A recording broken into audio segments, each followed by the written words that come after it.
kuelekea kusherekea sherehe ya Eid el-Fitri, sisi jeshi la polisi mkoa wa Arusha tumeona katika kipindi hiki cha sikukuu tusherekee na watoto wetu wanaoishi katika mazingira yenye changamoto mbalimbali. Na leo hii tumefika katika vituo viwili.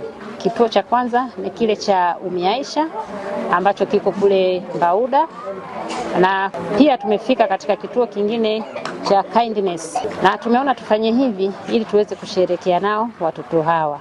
Nitoe wito tu kwa mtu mmoja mmoja, kwa kikundi, kwa taasisi, lakini kwa jamii nzima, pale wanapopata nafasi basi waweze kutoa misaada mbalimbali kwa watoto hawa wanaoishi na changamoto hasa hii ya malezi, ili watoto hawa waweze kukua vyema na waweze kutimiza ndoto zao.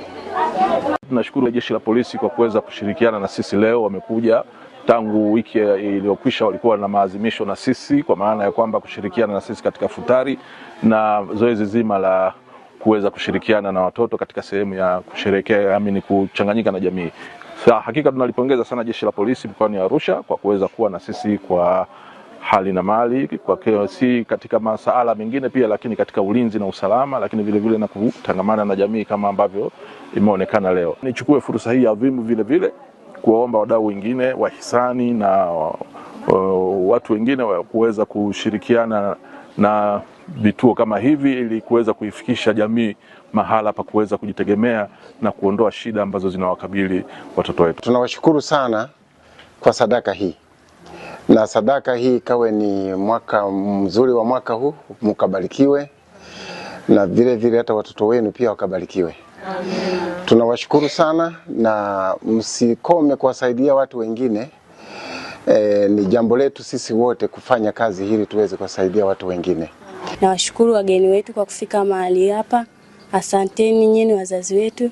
Tunawashukuru kwa kile mlichokitoa. Mungu asiwaache wala asiwapungukiwe. Kila mnapoingia na kutoka, Mungu akafungue milango kwa ajili yenu. Asanteni, tunashukuru. Ni upendo ambao ni mkubwa kwetu sisi kutembelewa na watu wakubwa kama nyinyi. Nashukuruni sana kwa kuja kututembelea. Tumejisikia furaha. Tumeridhika kwa mlichotuletea. Mungu awazidishie. Msikate tamaa kuja hapa. Pia tutawapokea sana kwa furaha. Karibuni tena.